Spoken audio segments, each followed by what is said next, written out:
Olá, eu sou a Carolina Braga, sou psicóloga e hoje eu vim falar com você, professor, sobre o transtorno de oposição desafiante. Você já ouviu falar disso, o tal do TOD? Não? Então vamos conversar.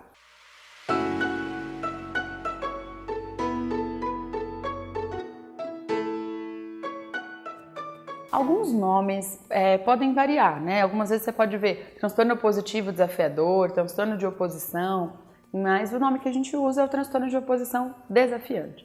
O que isso quer dizer? É uma criança que ela tem muita dificuldade em seguir as regras e muitas vezes com figuras de autoridade.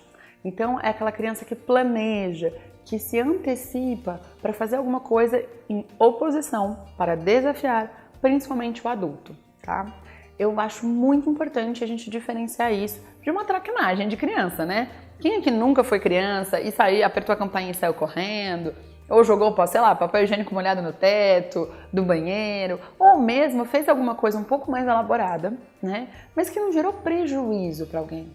O que é importante é que a criança com o TOD, né, ela acaba gerando prejuízos e muitas vezes tendo dificuldade até de sentir o remorso com esses prejuízos que ela causou, tá? Então é um diagnóstico mesmo, né, um transtorno do neurodesenvolvimento. Não é só uma traquinagem, uma coisa que se você der um castigo, uma bronca acabou, ou muitas vezes uma coisa que se faz em grupo, né? Os amigos vão lá no condomínio e fazem tal coisa. Tudo bem, isso é uma coisa comum, tá?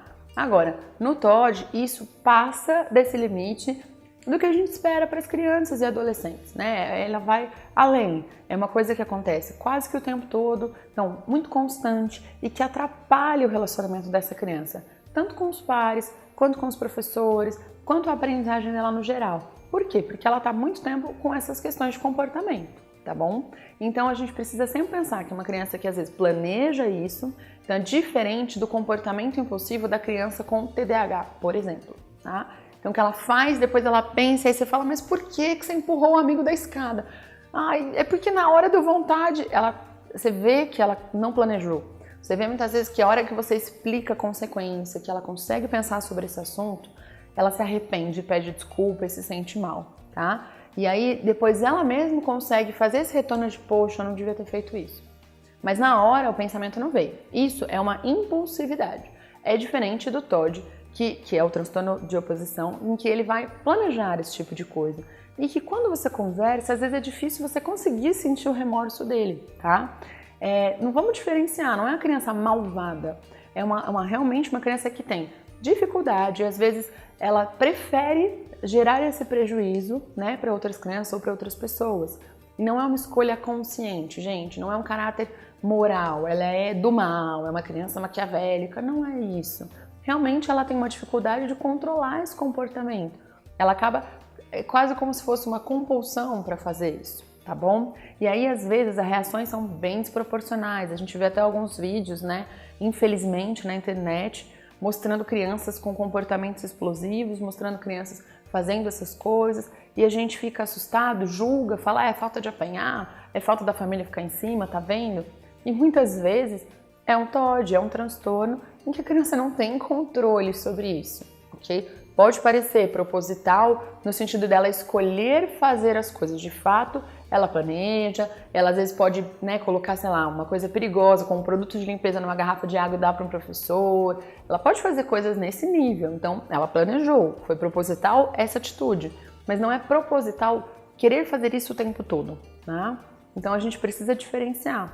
E como não é proposital, como não é uma questão de maldade, uma questão de um transtorno do neurodesenvolvimento, uma dificuldade em fazer de outra forma, isso precisa de ajuda, precisa de tratamento. Então, muitas vezes precisa dar medicação para a criança não se colocar em risco, não colocar outras crianças em risco também, tá? Às vezes são crianças que machucam animais, né? E não é um machucar do tipo, eu coloquei meu gato no micro-ondas para ver o que acontecia. Não, é realmente uma coisa premeditada, sem sentir o remorso, e não uma vez só, mas pode acontecer repetidas vezes. Tá bom? E aí, se isso está acontecendo, a gente primeiro precisa diferenciar de outras alterações. Então, a criança está vivendo num contexto de violência em casa, ou ela está vivendo um momento difícil da vida dela e ela faz esses comportamentos para ter algum respaldo, para ter alguma atenção, para descarregar essa agressividade do que ela está vivendo. Então, é uma coisa pontual, que não vai acompanhá-la por muito tempo, ok? ou de um transtorno mesmo que vai acompanhar ela por muito tempo. E pior, ele pode evoluir para um transtorno de conduta, que a gente chama, em que isso vai ficando realmente mais grave, tá bom? E primeiro passo, diferenciar de outros transtornos e entender que podem acontecer comorbidades. O que é comorbidade? É quando a gente tem um problema junto com outro problema. Por exemplo, a gente tem diabetes junto com pressão alta. Isso é uma comorbidade, tá? Quando dois problemas, duas doenças aparecem juntas. Nos transtornos do neurodesenvolvimento, isso também acontece, gente. Pode acontecer de eu ter o TDAH e o TOD, tá? Eu posso ter autismo e o TOD. Então, a gente tem que ficar atento, porque nem tudo é explicado só pelo TOD e nem tudo é explicado só pelo outro transtorno que a criança pode ter. Então, ela pode ter o comportamento impulsivo do TDAH, mas aparecer outros sinais que fazem a gente pensar que essas duas coisas podem estar juntas.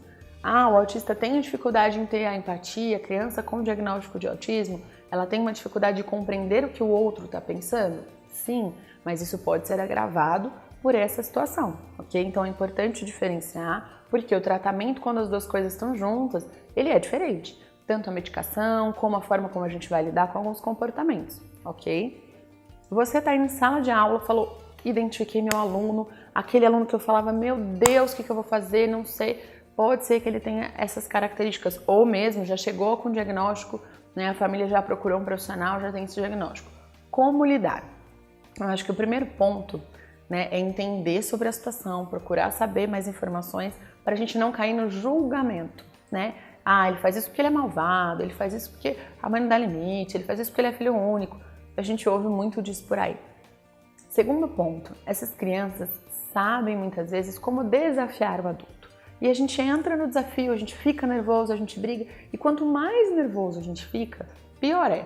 Porque aí a criança está desafiando, a gente está entrando nesse embate. Então a gente tem que ter o máximo que a gente puder, né, de desvios desses embates. Então ela vai desafiar aqui, não vamos entrar nesse desafio, vamos de outra forma. Então as regras precisam ser claras, esse é o primeiro ponto em sala de aula, né? E precisam ser cumpridas. Se você combinou com o seu aluno que se ele fizesse determinada coisa ele ia sair da sala, a gente não pode flexibilizar, porque essa criança ela vai testar os limites a mais, né? Então a gente precisa muito fazer esse combinado. E lembrando sempre, gente, uma coisa que é uma consequência ruim, né, vamos dizer assim, para uma criança não é para outra. Então, às vezes uma criança que vai desafiar o adulto e que vai desafiar o diretor, você tirar ela da sala e mandar para o diretor é super reforçador. O que quer dizer reforçador? Quer dizer que vai aumentar a probabilidade desse comportamento acontecer de novo. Ela tá lá com 20 crianças na sala de aula. Você não tá dando atenção para ela. Aí você tira ela e leva para o diretor, em que ela vai ter um adulto dando toda a atenção do mundo para ela. Né? Não é porque ela tem o TOD que ela não gosta de atenção, carinho, afeto, que ela não se importe com isso, viu, gente? Então, às vezes você mandar para a diretoria, você tirar da sala, é a melhor coisa que essa criança quer. Para outras crianças, não. Pode ser o fim do mundo ela sair da sala de aula. Porque ela gosta de bem, ela tem um bom desempenho escolar, então ela não quer perder a atividade. Por isso que você tem que prestar atenção e conhecer muito o seu aluno na hora de dar uma consequência, uma punição, ou enfim, como você vai lidar com esse comportamento, ok? Então, primeira coisa é fazer esses combinados, deixar eles claros e realmente cumprir. Segundo ponto é manter uma certa estabilidade nas figuras de autoridade, porque quanto mais variedade, mais essa criança vai testando os limites, vai fazendo algumas coisas desse tipo. É comum eu ouvir de alguns professores que falam, quando a gente vai na biblioteca, quando a gente vai na piscina, quando a gente vai para a quadra, é onde o problema fica maior. Por quê? Porque muda a autoridade, às vezes aquela pessoa ainda não sabe lidar, não conseguiu se ajeitar com a criança e é aí que ele faz mesmo. Então cria uma relação próxima com essa criança, cria uma relação direta, porque quanto maior a estabilidade dessa figura de autoridade, muitas vezes melhor. Ao invés de você falar, não faça isso, e aí muitas vezes isso vai fazer a criança te testar e fazer, crie outras alternativas, vamos fazer tal coisa. Pôr limite é uma coisa, ter necessidade de falar ou não, né, verbal, a palavra não, é outra. Então você pode pôr o limite dando um outro direcionamento, né, falando sobre as consequências, valorizando aquilo que essa criança tem de bom. Então, ajudar a estar perto dessa criança, valorizar os aspectos positivos, no momento que ele está bem, é muito importante para ajudar ele a entender que esse comportamento não vai valer a pena. Só que, gente, infelizmente, Quando a criança faz alguma coisa errada ou que não é bacana, a gente costuma dar muito mais atenção do que quando a criança faz alguma coisa bacana. E se a criança já tem uma tendência a fazer essas coisas que não são legais, pronto, né? O caos está instalado, porque a gente vai dar atenção quando ela não faz isso e ela já vai buscar naturalmente fazer isso.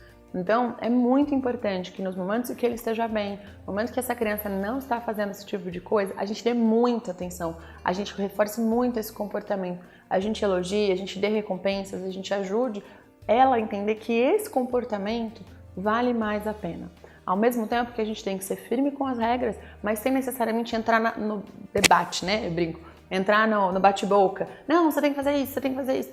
Não, a gente criar outras estratégias para exigir o comportamento, mas que não precisa se alterar. Porque quando a gente vai alterando, aí às vezes essa criança vai tendo um resultado de ter atenção, de nos desafiar, de se opor, ok? Eu sei que é difícil e que a gente tem que tomar cuidado sempre com a segurança de todo mundo.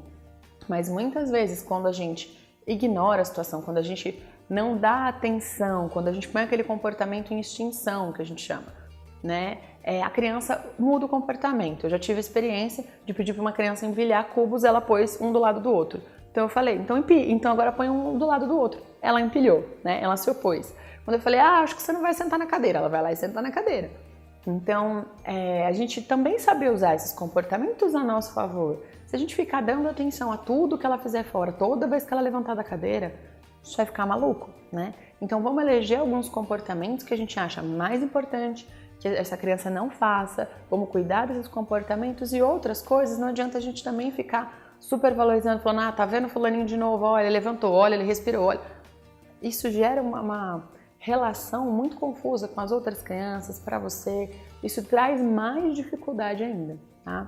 É muito importante a gente valorizar, como eu falei, os aspectos positivos, as questões que essa criança traz bacanas, as habilidades, porque eles podem, muitas vezes, são muito inteligentes, então a gente valorizar isso, a gente reforçar isso, né? A gente trazer para ela os momentos afetuosos que são bons, estar do lado dela além desse comportamento todo, porque num primeiro momento, quando a gente vê esses comportamentos, a nossa ideia é se afastar. Mas essa criança, pelo contrário, ela precisa que a gente esteja muito próximo, ela precisa muito da nossa ajuda. Então a gente tem que manejar tudo isso, tá? Um outro ponto de atenção, muito cuidado no momento de nervoso, que a gente, né, a criança desafiou, se opôs, testou, você já tá daquele jeito. Aí sim é hora de se afastar, é hora de dar uma respirada, para a gente não entrar, né, nesse embate, não prometer algo que a gente não vai cumprir e poder manter um contato com a família bacana. Né? Essa é uma criança que você precisa muito ter um manejo com a família, ter um manejo com o profissional. Então, o que aconteceu na escola, quando o comportamento não for adequado na escola? O que eu vou passar para a família? Como que eu vou passar? Qual vai ser a consequência disso para o profissional, para a família? Então, fazer alguns combinados, né? Muitas vezes a gente fica, eu vou contar para amanhã, eu vou escrever bilhete.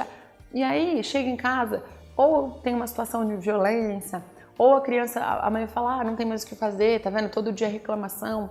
Então, a gente também estabelecer algumas metas pequenininhas. Então, ele não bater. Ok, ele faz um monte de outras coisas que não são legais, mas bater é o principal. Então, vamos combinar sobre isso. E quando ele não bater, a gente trazer isso de positivo para a família. É óbvio que quando ele bater, a gente tem que fazer um combinado com os pais, né? De como isso vai ser, como eles vão lidar com isso em casa. Quanto mais estável for o ambiente, o que isso quer dizer? Quanto mais eu dar uma consequência, o pai dar uma consequência, os profissionais trabalharem com essa consequência da mesma forma, maior a chance dessa criança evoluir rápido, melhorar. Por quê? Porque o ambiente é estável, né? Todo mundo fala a mesma língua, todo mundo age da mesma forma, todo mundo tem os mesmos combinados. Então ela vai ter que lidar com aquele comportamento, ela vai ter que fazer outras coisas. Agora, se eu como professor faço uma coisa, a professora de artes faz outra, a mãe em casa faz outra, o pai em casa faz outra, o profissional em casa faz outra, que a criança é atendida, se for atendida, faz de outra forma, aí essa criança vai ter muita dificuldade para melhorar e também vai conseguir fazer esses comportamentos que não são saudáveis para ela e nem para os outros de formas diferentes em diferentes ambientes. Então a comunicação direta e rápida com os pais é muito importante, mas a gente tem que tomar cuidado, você professor tem que cuidar para o que comunicar. Essa criança não vai melhorar do dia para a noite. Então vamos eleger com a família quais são os comportamentos que são prioridade. Então a gente vai falar sempre desses. Vamos tentar organizar esses em todos os ambientes. E aí a gente vai para o próximo, né? Eu entendo que na sala de aula muitos comportamentos atrapalham, até de outras crianças que não tenham uma dificuldade mesmo ou não, né? Mas a gente precisa ter essa cautela, ter essa parceria com a família para ir por etapas, ok? Esse vídeo te ajudou? Você já tinha ouvido falar de TOD? Você já conheceu alguma criança com essa dificuldade? Comenta aqui, se inscreve, compartilhe com o seu professor, com um colega que você tem aí de trabalho, outros professores, o seu coordenador, para que essas informações cheguem a cada vez mais pessoas e essas crianças possam ser compreendidas também.